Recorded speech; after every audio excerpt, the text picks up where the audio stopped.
Hello and welcome to the Cast Distillery podcast, where we once again unlock the full potential of ServiceNow with expert insights and practical strategies only here on the Cast Distillery podcast.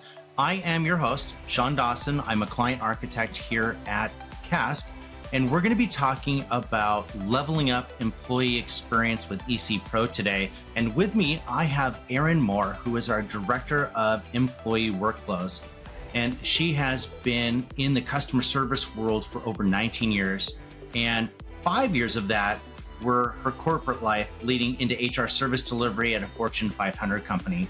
Erin was responsible for platform management and governance for HR ServiceNow at her prior employer, and including development of the platform, as well as managing day-to-day operations.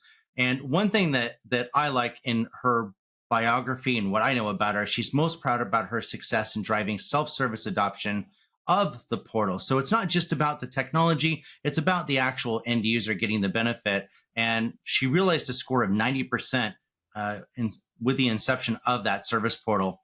So now she's transitioned into the world of consulting, and now she leads the HRSD platform team as the Director of Employee Workflows. Thanks, Erin, so much for taking time out of your busy schedule. I know we're both busy, but I want to thank you so much for taking time out of your schedule to talk to us here and our listeners. Thank you for having me. So starting out, we're going to be talking about leveling up the employee experience with EC Pro. I always like to go back to the basics because I know there are some listeners or watchers, however you're consuming, our content here. They don't always know what a service portal is because they've been using the old traditional UI 16 or classic UI and don't really know what a service portal is. Can we step back a second, have you kind of tell our listeners and watchers what is a service portal? Of course. So a service portal is really, it's exactly what it sounds like. It is a homepage where employees can go to first search for their answers. So they might be able to find something in the knowledge base. Or if they need that personalized assistance, they have the ability to open up their own cases. And then the beauty of it is they have the ability to watch that case all the way through to its completion. So they know exactly who's working on it, when they're working on it, and who to follow up with if they have additional questions. Okay. And I did mention EC Pro earlier. So for those of you listening, what EC is Employee Center. So Employee Center is kind of the next evolution, but what is Employee Center and why did it come out? Yeah, so Employee Center, there's a lot of people out there that are joking that it's the one portal to rule them all, right? So when ServiceNow first came about, it had all of these different service portals. And so it's a lot to manage. It's a lot of overhead. It's a lot of technical things that you have to work through. So when ServiceNow really thought about this, they realized that there could be this way to kind of bring all of their service portals under one house, so to speak. And that's the Employee Center. So that Employee Center has the ability to serve as almost an intranet. You can even go down that road of it fully becoming an intranet, but just at a base level, it can be that landing point for all employees to say, I know I have a question. I know I need some assistance. I don't really know who I need to go to. And then, of course, it's got that traditional search bar, but even so, on top of that, across the top, it has all these different little places where you can click into. So if you know you need to reach out to HR, you can click on the HR tab and go straight into HR needs. If you know you need IT or facilities or anyone else, you can click on their respective areas and go into those appropriate spaces within that Employee Center portal. Okay. So now thinking about like the next step, like if somebody says, gosh, that sounds like it would work for me, but what would maybe organizations need to consider when thinking about moving to EC Pro? What are the little pieces they need to be considering in that? Yeah, so I think, anytime you're working with ServiceNow, you constantly hear crawl, walk, run, right? Everything is this methodology where you start slow and you build into things. And so, you really do need to talk to the other areas that are utilizing ServiceNow within your organization and determine, are we going to move into EC or EC Pro, one or the other, because there is a little bit more of an advanced option there. Are we going to move into this together? Are we going to do it with just HR? Are we going to do it with just IT and then bring other people along later? You really need to think about that. But the other thing that I think is the most critically important is you need to talk to your employee population. You need to understand what their pain points are. You need to understand their user experience. Understand what good looks like to them. That's going to help set you up for that future success.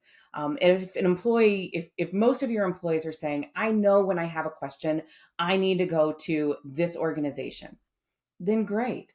But if employees are sitting there scratching their heads going, you know what, all I know is I have a question and I don't know where it needs to go, then that might make a really good point for having this consolidated employee center portal where everybody is in there together and the system can help delineate where that question really needs to go based on what the system is hearing from that employee. So essentially what we're doing is we're making a quicker response for the end user, Mhm. through questioning, through, AI search, which we won't necessarily get into here, but something where they can search and look for stuff and get the answer quicker and possibly eliminate questions that would typically go to, someone Mhm. in the back end process. So that's really cool. It is really about serving your community, which would be your end users, ideally. Yeah, and one of the things that I like to think about is there's a traditional view of white glove service. And the traditional view is really, I have a problem. I need to call a human directly, and that human needs to escort me through the entire process and hold my hand every step of the way. And that definition is still fitting in some circumstances for sure. But for the basic needs of an employee, how do I read my paycheck? How do I download a new piece of software to my PC? How do I put money on my lunch card in the cafeteria? Like those really basic, simple things. This can really cut through all of that muck and mire that an employee often has to go through. And it gives them a new definition of white glove service, which is I have the answer at my fingertips. And I don't need to wait on a human to pick that up and then come back to me with the response. I can get the answer in the next 5 minutes and I can go on about my day. That's a good example. That white glove is perception. White glove could be something different to everybody. Mhm. So for organizations, you had mentioned intranet earlier when you were talking about kind of the art of the possible. But how do you see organizations bringing their intranets into Employee Center right now? Yeah, so it's definitely a newer topic for organizations. Most have been starting small, again, following along with that crawl, walk, run methodology. But what we are starting to see is this shift where, maybe when Employee Center was first launched, an organization brought just IT into Employee Center or they brought just HR. Now they're looking at that consolidated view and bringing Yeah. in more parts of the business. And then as they do that, their employee center portal is really becoming that one start shop instead of that one stop shop.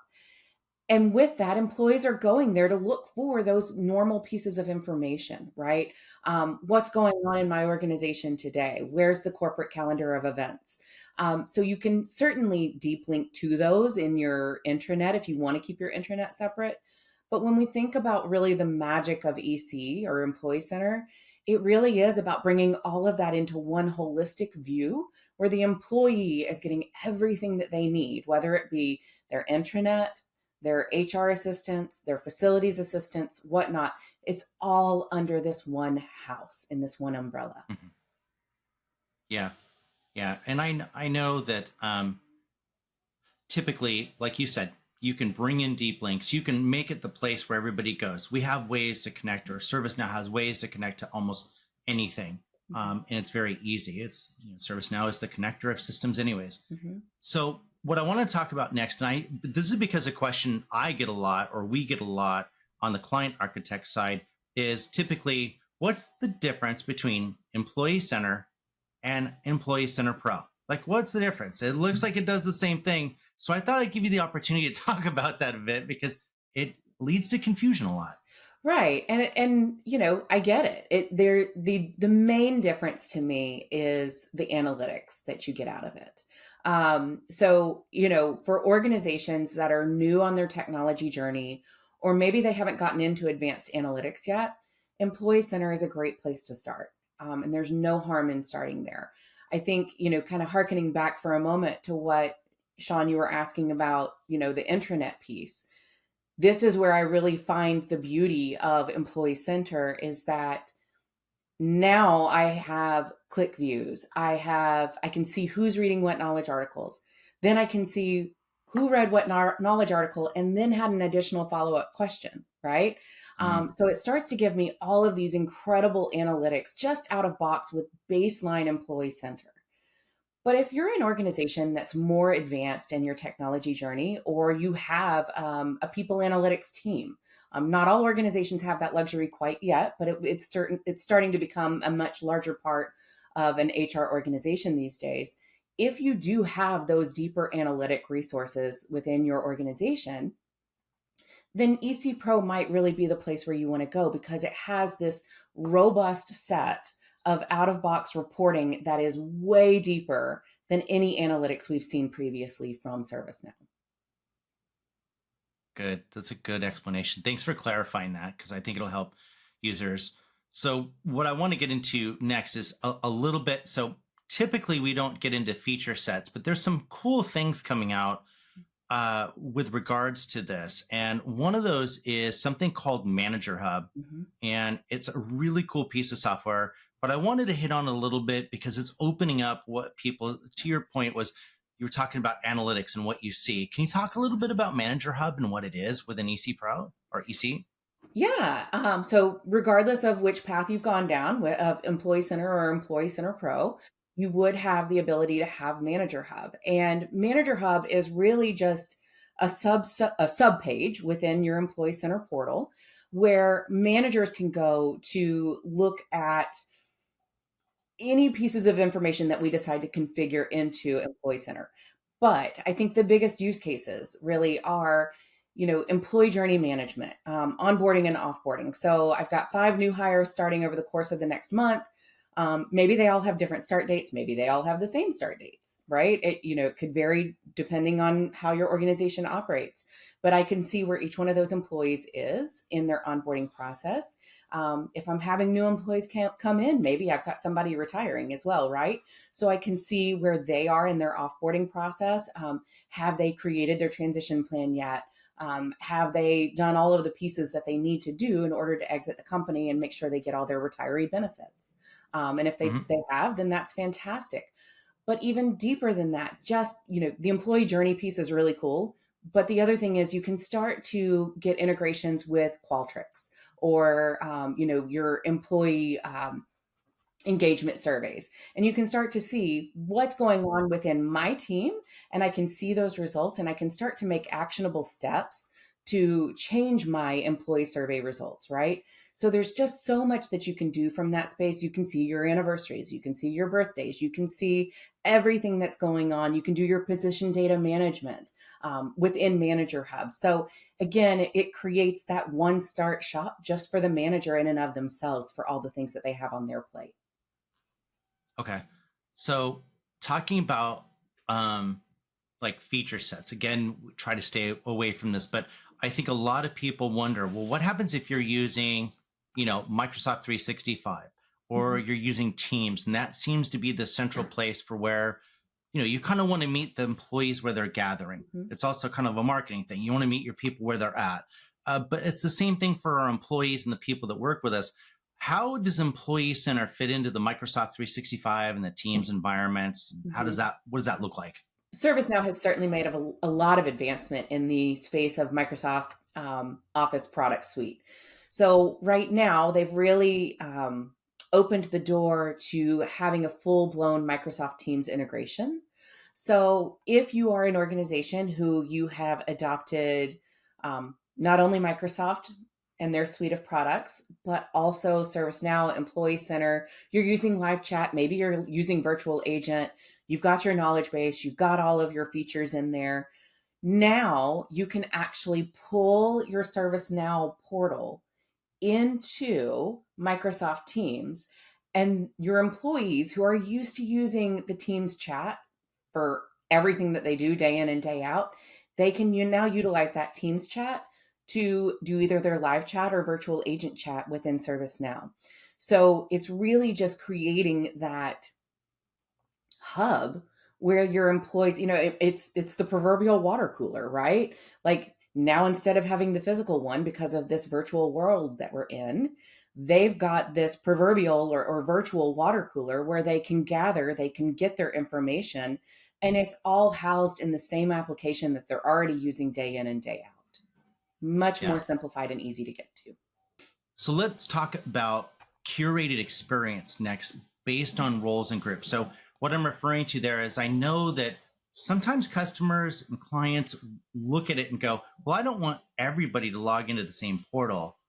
And I guess the basic use cases, well, do they have to see the same thing? For instance, if somebody's only going in for ITSM or IT service, you don't necessarily want them seeing something else. And what does that look like, and how do people do that within that curated experience?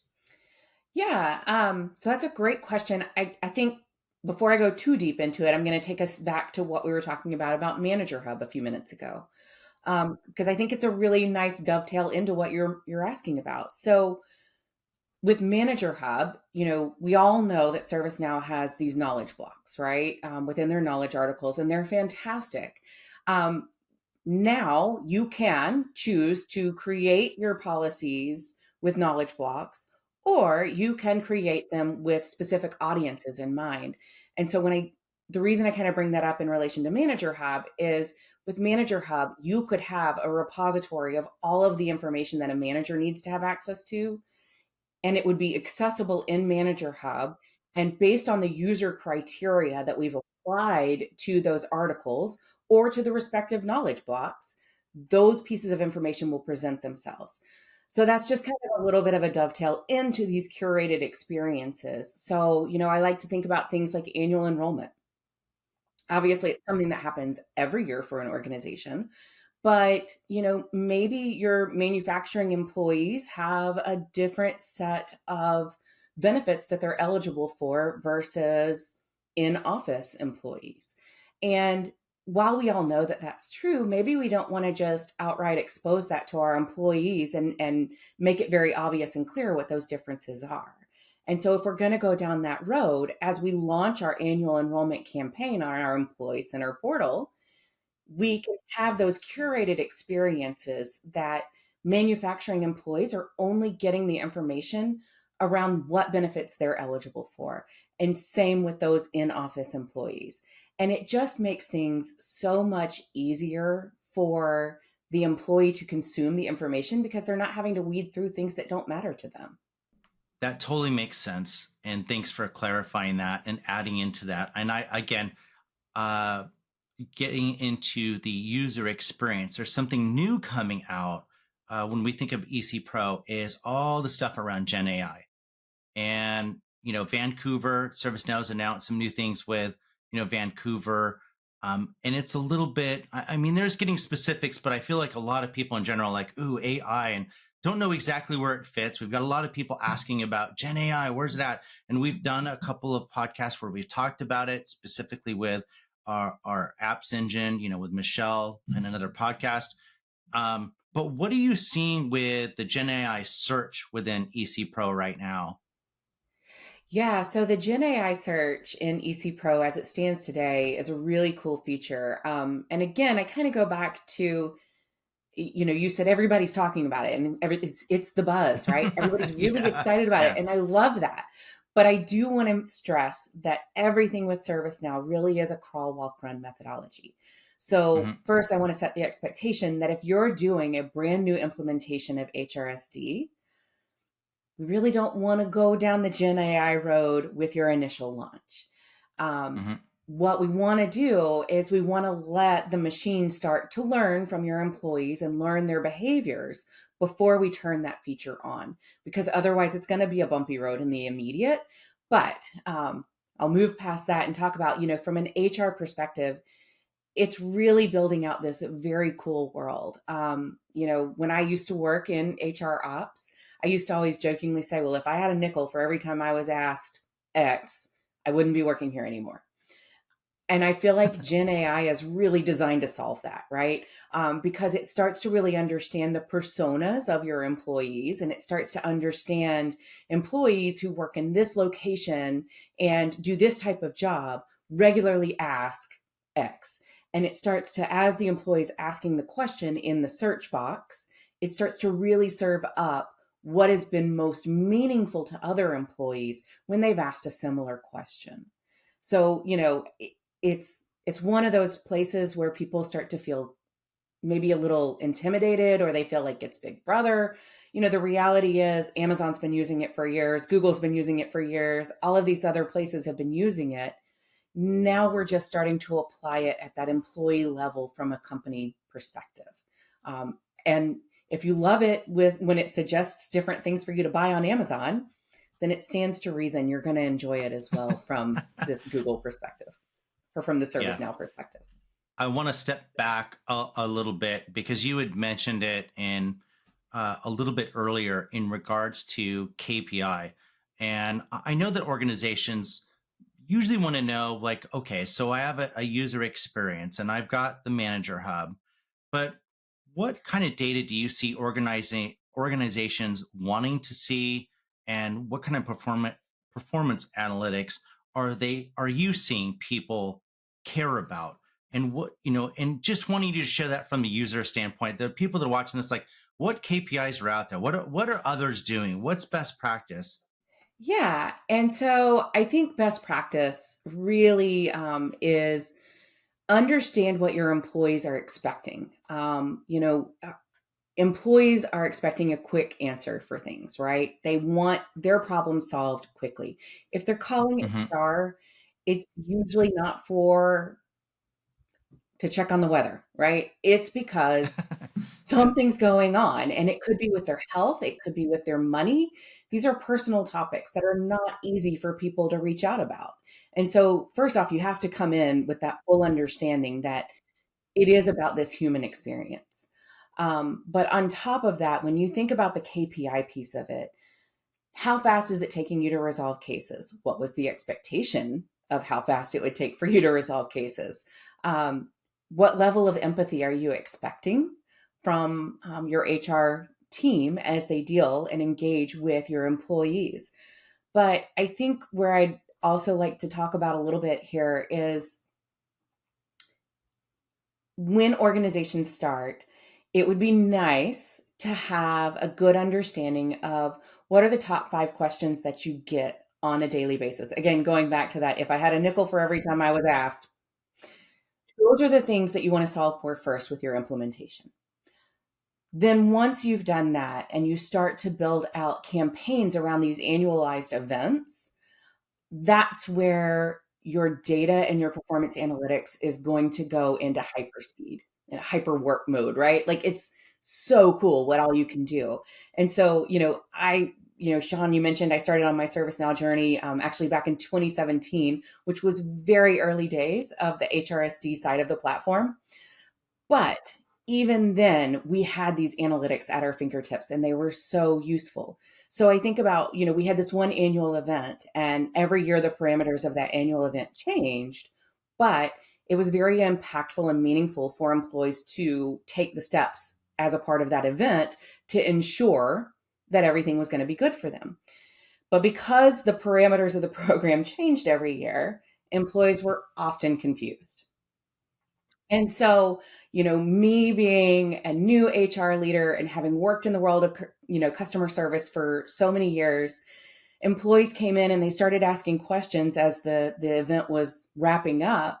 And I went to my boss and I was like, oh my gosh, everybody is calling us and they're asking about this. And she was like, okay, now slow down. How many employees asked you about it? Oh, well, darn, I actually have all of that at my fingertips in ServiceNow. So I ran a report.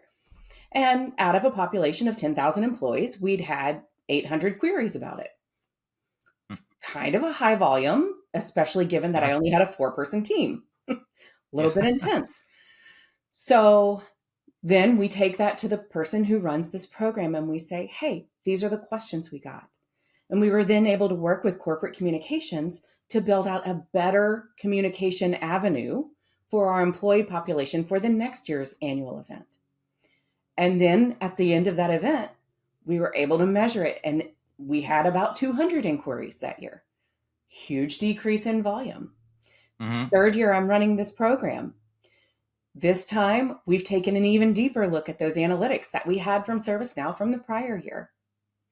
And when the program ended at the end of year 3, we had less than 20 inquiries. Wow. So incredible win. I mean, if I could have done a backflip, I absolutely would have.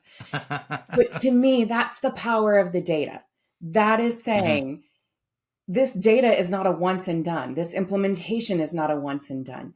Every time you launch an event, every time you launch a new initiative, you need to be evaluating your data. You need to be refining your process and then reevaluating once you've refined that process. And you keep doing it and keep doing it and keep doing it until it becomes second nature to you as an organization. And then you're going to find that you really are delighting your employees. That gives me chills because that's the reason I do what I do and have been doing what I do. And we've never gone into this podcast like my background personally, but that is the stuff that excites me. And I hope it excites our listeners too, to realize that you're able to see true value, true objectives, however you want to call it. But it's exciting to actually see something go from here's where it's at, and we improved it and we made people's lives better. I just love that. That's good. Thanks for sharing that. It was great. So I have another kind of an open-ended question. Is there anything else that we missed in here that you'd like to share with our watchers, listeners before we finish? Oh, golly. That's a huge open-ended question. What I would say is, at Cask, we've spent a long time creating what we call the HR maturity model. And if you haven't had a chance to look at it in the past, it is out on our website. You can look at that. And it's a really great tool for organizations to look at and use to figure out where they need to go in advance. Because like you said, Sean, I mean, this stuff gives me chills too. I feel like a big old nerd and I'm okay with it. But, our HR maturity model really looks at the employee experience, which we've talked about today. It looks at the use of data, which we have definitely talked about today. And the third piece, we've talked about it, but maybe not so much, is the operational excellence that you have within your organization. And so, all of these things lead together to hopefully move your employees and your service environment from a place of confusion to a place where your employees are feeling connected and seen and heard by your organization. That's really where the magic starts to happen. And when employees don't have trust in the information that they're getting, whether it be from a knowledge article or from an employee within your organization directly from their mouth, that trust is broken, and it takes a lot to rebuild that trust. And so creating this experience where employees get a consistent answer, regardless of where they are, regardless of where they sit within your organization, they start to have that trust with this portal and thereby HR and hopefully IT and every other organization that's within this portal with you. And they start to really trust you with the bigger moments that matter. And they know that you're going to be there to help them solve, I just had this catastrophic life event and now I need to take a leave of absence. And they trust that their organization is going to be there for them. And they trust that they're going to come back to the organization stronger than they were before and ready to help you service your customers to the best of their ability. Great. Thanks for expanding on that. And I know it was an open-ended question and it's a big ask, but great answer and great response. So, Erin, I want to wrap up here, and I want to thank you so much for joining us and taking time. Again, I know how our schedules are together, you and I both. It's hard to get time together. So thank you so much. And so for those listeners, thank you again for joining us on this journey. And I also, as I usually do, want to ask for a favor. Can you like, rate, subscribe? Tell us how we're doing. Give us any suggestions, however you're consuming this podcast. And want to thank you for joining us. And we really appreciate it. Thank you so much and have a great day. Bye-bye.